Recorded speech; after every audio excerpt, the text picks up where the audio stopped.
더 나은 내일을 준비하는 시간 KBS 1라디오 김성환의 시사야.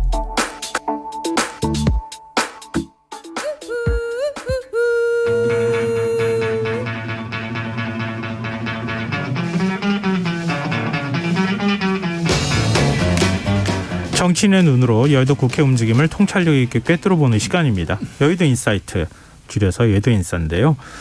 늘 함께하시는 민주당 신경민 전 의원 자리하셨습니다. 안녕하세요. 네, 안녕하세요. 오늘 또 새로운 분 오셨는데요. 보수의 품격을 보여주시는 분이다, 이런 평가를 받고 계십니다. 국민의힘 김영호 전 의원 나와 계십니다. 안녕하세요. 예, 안녕하세요. 왜 저의 입을 또 오늘 막으시려고? 아닙니다. 이건 제가 세간의 평을 인용해서 감사합니다. 어쨌든. 네. 오늘 이제 주말 사이에 1차 내각 인선안을 윤석열 당선인이 직접 발표를 했습니다. 예, 경제부총리에는 국민의힘 추경호 의원이 내정이 됐고요. 국토교통부 장관 후보에는 원희룡 전 제주지사, 깜짝 발탁이다, 이런 표현까지 사용하고 있던데요. 일단 1차 내각 인선 두 분은 어떻게 생각하시는지 간략하게 총평을 먼저 들어보고 조금 더 자세한 내용으로 얘기를 나누면 어떨까 싶습니다. 어떤 분이 아무래도 이제 곧 야당이 될 민주당 쪽에서 이제 미래 야당일 테니까 제가 예. 먼저 하는 게 낫겠죠. 아무래도 이번 인선의 특징은 당선인의 그 채취가 많이 녹아 있는데 알고 지내는 친한 사람들을 뽑았다 하는 게 일단 특징이고요. 예.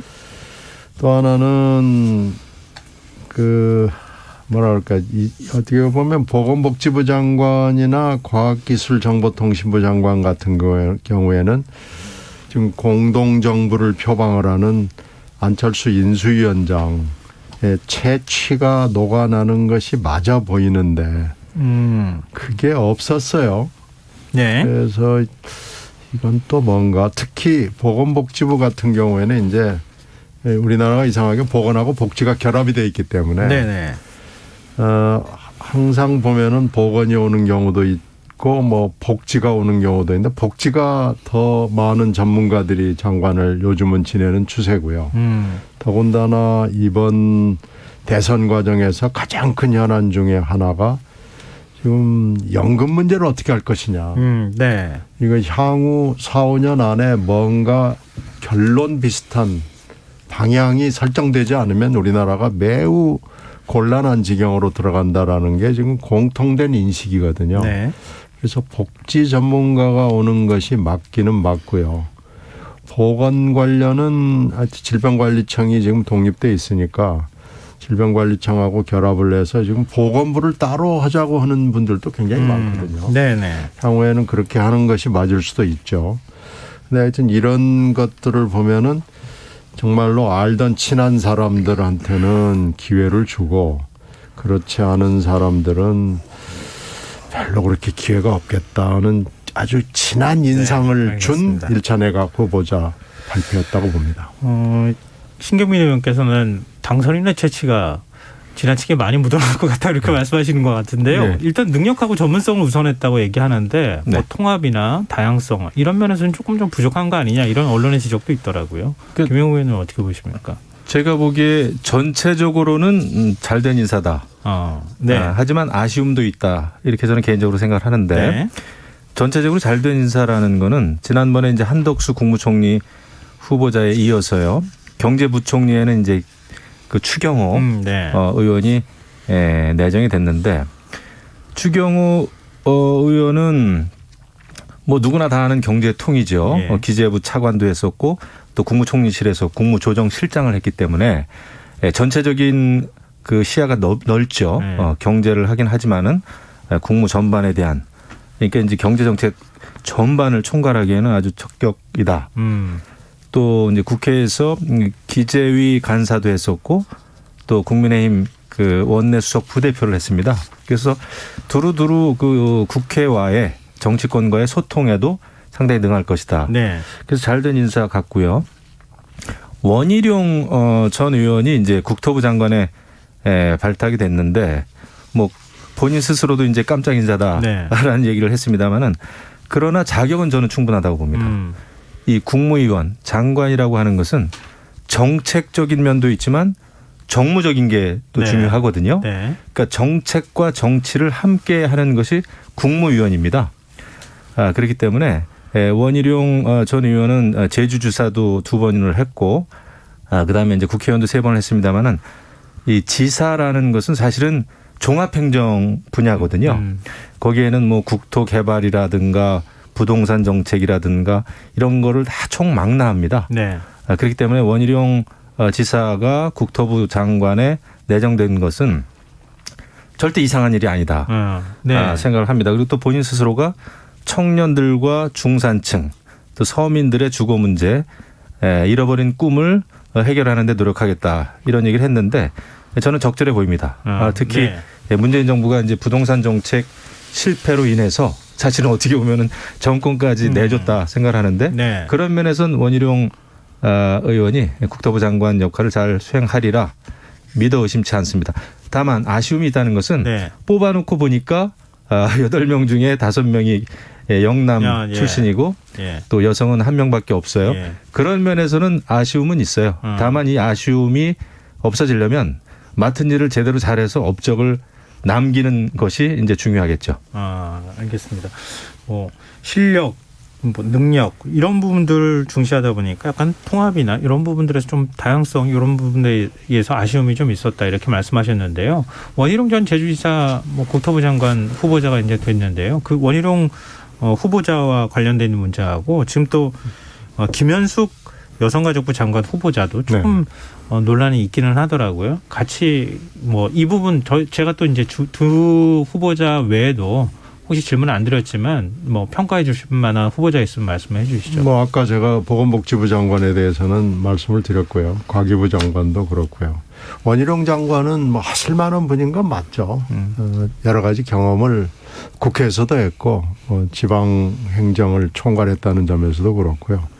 제주도지사는 사실 지금 조명이 부동산에 쪽 포커스가 맞춰져 있어서 그러는데 스마트 시티 부분하고요. 전기차 부분에서 제주도가 우리나라에서 선도적 역할을 하고 있기 때문에 사실 저는 이 부분에 오히려 원희룡 전 지사의 경험을 살려서 잘할 수 있지 않느냐라는 기대는 겁니다. 그런데 문제는 부동산이라는 문제, 특히 집이라는 문제에 대해서 사실은 국토교통부 장관의 책임인 것처럼 돼 있지만 실은 이 금리 문제, 그러니까 대출금리 문제하고 세금의 문제가 더 크거든요. 그래서 이런 점에서는 지금 하여튼 책임자가 국토부 장관이었고 김현미 장관이 책임을 지는 것처럼 돼 있지만 원희룡 전 지사가 이게 오로지 책임을 질 부분은 아닐 거예요. 아마 일을 하다가 보면 사실은 추경호 지금 지명자 여기 이 부분 그리고 한국은행 그렇게 해서 이게 종합적인 정책으로 될 수밖에 없을 거고요. 김현숙 장관 후보자 같은 경우에는 글쎄 하여튼 뭐 이게 없어질 부서라서 그러는데 좀 뭐라고 그럴까요? 그냥 하나 김현숙 장관 후보자 하나 좀 잠깐 해보실라고 뭐 이런 느낌이 좀 드는 것이 어쩔 수가 없는 것 같습니다. 그리고 이 교수 출신이 많은 건 지금 실력과 능력이라고 얘기를 하는데 교수 출신이 지금 상당히 많잖아요. 이건 꼭 좋은 현상은 아닙니다. 이건 좀 한번 이 당선인이 아직 그 국정에 대한 경험이 많지 않아서 이런 인사가 나올 수밖에 없지 않았나. 그러니까 실력과 능력이라는 게 그렇게 평가되는 건 아니다라는 얘기는 꼭 해주고 싶습니다. 제가 한 가지 좀 덧붙이자면은 원희룡 국토부 장관 후보자는 그렇게 우리가 해석을 할 수 있을 것 같아요. 사실 문재인 정부의 부동산 정책은 정책의 실패도 있지만 그 정무적인 실패가 좀 있다 이렇게 봅니다. 사실 김현미 전 장관에 대한 불신이 좀 있었고 또 정책을 무려 28번씩이나 발표를 함으로 해가지고 아무튼 부동산 정책에 대한 신뢰가 상당히 좀 바닥에 떨어지지 않았나. 그러니까 이게 정책만 잘해서 되는 게 아니라 그것을 관리하고 발표하고 신뢰를 주는 게 중요해요. 그런 의미에서 아마 윤석열 당선인이 원희룡 후보를 낙점한 것 같아요. 국토부 장관으로. 최소한 원희룡 그 후보가 가지고 있는 신뢰성이 좀 있습니다. 일단 똑똑하죠. 그리고 대장동 일타 강사였죠. 그러니까 여러 가지 그런 예리한 측면도 있고 그다음에 이번에도 뭐 그 기자들에게 얘기하면서 부동산 정책 한 방에 해결은 하는 건 아니다. 한 방에 해결할 수 없습니다라고 이야기하면서 네. 상당히 신뢰를 주는 얘기를 좀 하더라고요. 부동산 정책이 가지고 있는 그 중요성과 또 이게 하루아침에 좋아지면 질 수도 없고 우리가 뭐 항공모함이 갑자기 방향을 틀 수가 없지 않습니까? 네. 부동산 정책도 마찬가지인데 그래서 규제 완화도 그렇고 여러 가지 세제에 대해서도 상당히 신중한 접근을 할 것 같습니다. 그래서 저는 원희룡 후보 잘 뭐 내정 잘했다 이런 생각이 들고 김현숙 여가부 장관 후보자의 경우에는 워낙 이제 경제 전문가고요. 뭐 인구 문제라든지 가족 문제, 아동 문제 이런 거에 대해서 사실 굉장히 꿰뚫고 있죠. 박근혜 정부에서 청와대에서 복지 수석도 했었고 네. 상당히 이제 일자리 문제라든지 이런 거에 대해서 일가견이 있습니다. 다만 여가부 폐지라고 하는 당선인의 그 공약, 이 집념, 네. 이게 지금 강하죠. 그래서 결국 여가부가 폐지가 이제 6월 1일 이후로 연기는 됐습니다만은 어제 이제 김현숙 장관 후보자 얘기 들어보니까 상당히 그 성평등 문제, 젠더 갈등 문제를 해결하기 위한 그런 그 방안을 찾을 것으로 이렇게 보여져요. 네. 저는 그런 의미에서는 상당히 다행스럽다 이렇게 생각합니다. 네. 이태규 국민의당 의원이 오늘 대통령직 인수위원직에서 사퇴한다 이런 입장을 밝혔습니다. 그러니까 인수위원회 구성할 때는 한 3분의 1 정도 지분을 안철수 위원장이 행사한 것처럼 이렇게 됐잖아요. 어찌됐든. 근데 공동정부 구성하는 데 있어서 총리직을 맡지 않겠다 이렇게 선언하고 난 다음에 뭔가 좀 안철수 위원장이 추천한 인사가 포함되지 않으면서 그 불만의 기류가 이태규 의원이 인수위원직에서 사퇴하는 것으로 나타나는 거 아니냐 이런 해석이 나오는데 이 부분에 대해서는 어떻게 보십니까? 신경민 의원님께서. 제가 아무래도 그냥 아무 배경 없이 그 소식을 들은 사람들도 깜짝 놀랄 수밖에 없고요. 예. 코로나 감염 확진 판정을 핑계로 들었습니다마는 그 지금 코로나 걸리는 사람이 한두 사람도 아니고요. 예. 인구의 사실 반 이상이 사실상 걸렸다고 봐야 되기 때문에 코로나를 핑계로 뭔가 지금 데몬스트레이션을 하는구나 라는 느낌이 들고 지금 뭐 여러 가지 질문이 쏟아졌지만은 묵묵부답으로 그만뒀단 말이에요. 예. 이건 일단 내부 파열음이 밖으로 새 나온 경우이기 때문에 네. 어떤 식으로든지 간에 수습하지 않으면 굉장히 이 파열음이 굉음으로 발전할 가능성이 있는 큰 빨간불이죠. 그래서 이 빨간불을 조속히 해결하지 않으면 아마 2차 내각 인선 발표가 곧 있을 걸로 좀 예고가 돼 있기 때문에 네. 2차가 만약에 바로 나오게 되면 그 직후에는 그 소리가 뭐 누구 귀에도 들리게 되지 않을까 이렇게 생각됩니다. 저 당초 예상으로는 안철수 위원장이 그 후보 단일화 할 때 과학기술 분야 이 부분에 있어서만큼은 굉장히 애착을 많이 보였고요. 공동정부의 어떤 일종의 표상처럼 그렇게 단일화 문구에도 들어가 있었던 걸로 제가 기억하는데 이정우 지금 그 경북대 교수는 그런 인사라고 보기는 좀 어렵지 않느냐 뭐 이렇게 또 얘기 나오는데요. 지금 서울대 반도체 공동연구소장이죠. 그렇죠. 근데 지금 그러면은 거기에 대한 어떤 불만이 지금 표출된 것이다 이런 분석 지금 이제 신경민 의원께서 말씀하셨지만 어떻게 보십니까? 일단 저는 그 좋지 않은 그 징조다라는 생각은 들어요. 왜냐하면 네. 지금 느낌이 좀 그래요. 그러니까 오늘 그 이태규 의원이 인수위원 사퇴하면서 이제 그런 얘기를 좀 했어요. 그 본인에 대해서 여러 부처 그 입각 하마평이 있는데 여러 부서에 여러 하마평이 올랐었어요. 입각 하마평이 있는데 입각할 의사가 전혀 없다 이런 얘기를 사실 누가 묻지 않았는데 이거를 했단 말이에요. 예. 결국은 그 입각 문제, 장관 후보 문제 이게 이제 이태규 의원 본인의 문제든 아니면은 안철수계 이를테면 이제 국민의당 관련된 인사 입각 문제든 이게 입각 문제라는 느낌은 듭니다, 솔직히. 네. 그래서 저는 굉장히 좋지 않은 그 경고음이 좀 울리지 않았나. 물론 안철수 인수위원장은 지금 이 문제에 대해서 입을 열고 있지 않고요. 네.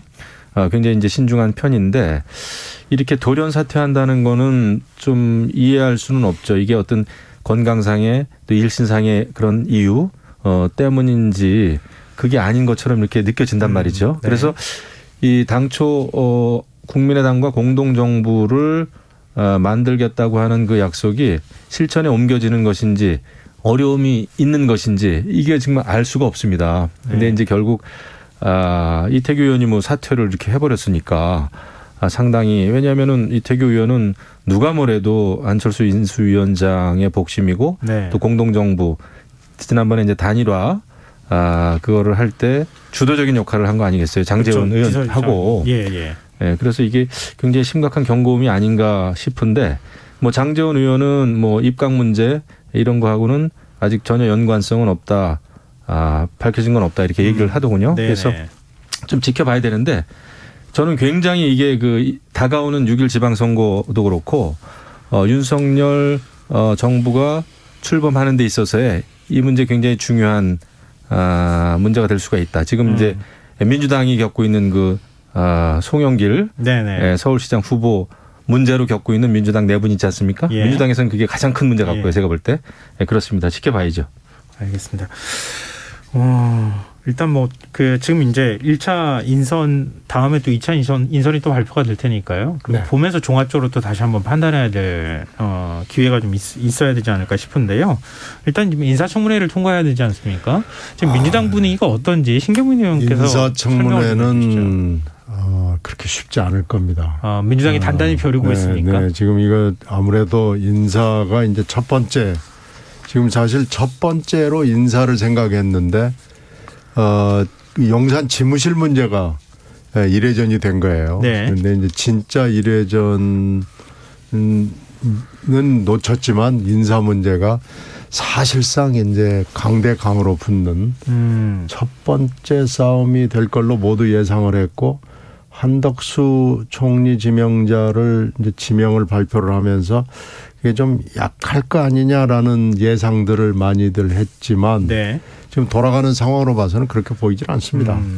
지금 여러 가지 흘러나오는 얘기나 또 이런 것은 검증을 해야 되겠다라고 하는 얘기들이 당내에서 흘러나오는 거 보면은 그냥 예전에 DJ 노무현 정권에서 고위직을 했기 때문에 뭐 어쩌고 저쩌고 하는 스토리는 전혀 가능성이 없어 보이고요. 제대로 한번 해보겠다.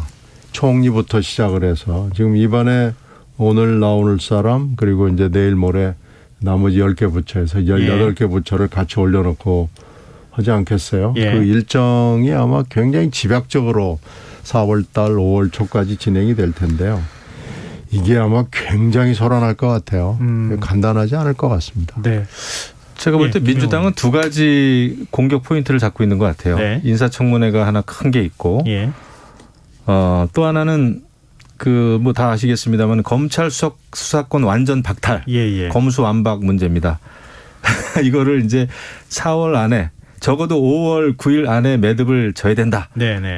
이제 민주당 내에서 지금 움직임이 있고 그 두 가지를 가지고 지금은 이제 인수위와 그러니까 예. 윤석열 당선인 측과 또 국민의힘과 힘겨루기를 좀 하는 것 같은데 이것이 이제 어떻게 전개될지 봐야 되겠죠. 근데 이제 인사청문회 같은 경우에는 글쎄요. 이게 무조건 뭐 송곳 인사청문회라는 이름으로 무조건 또 발목만 잡아서도 민주당도 딜레마죠. 네네. 그것도 어렵죠. 그다음에 네. 또 하나는 검수완박도 그 사실 보면은 제가 보기에는 법안 알박기라고 생각이 들어요. 네네. 그렇기 때문에 지금의 형사 그 사법도 그 법 체계가 바뀐 지 1년도 채 안 됐는데 네. 그것을 제대로 실행도 안 하고 무조건 5월 9일 이전에 윤석열 당선인이 취임하기 전에 이 법안을 통과시켜야 된다라고 하는 그 움직임이 글쎄요. 이게 민생하고도 그렇게 직결되는 문제도 아니고 알겠습니다. 그런 좀 지켜봐야 될 것 같습니다. 네. 자연스럽게 내각 인선 문제에서 지금 검수완박 문제로 넘어갔는데요. 일단 여기서 인수위 문제는 좀 정리를 좀 하겠습니다. 지금 여러분께서는 KBS 라디오 김성환의 시사와 함께하고 계십니다. 여의도 인사 김영우 전 의원, 신경민 전 의원과 함께하고 있습니다. 검수완박 얘기하죠. 예. 민주당이 내일 의원총회 열고요.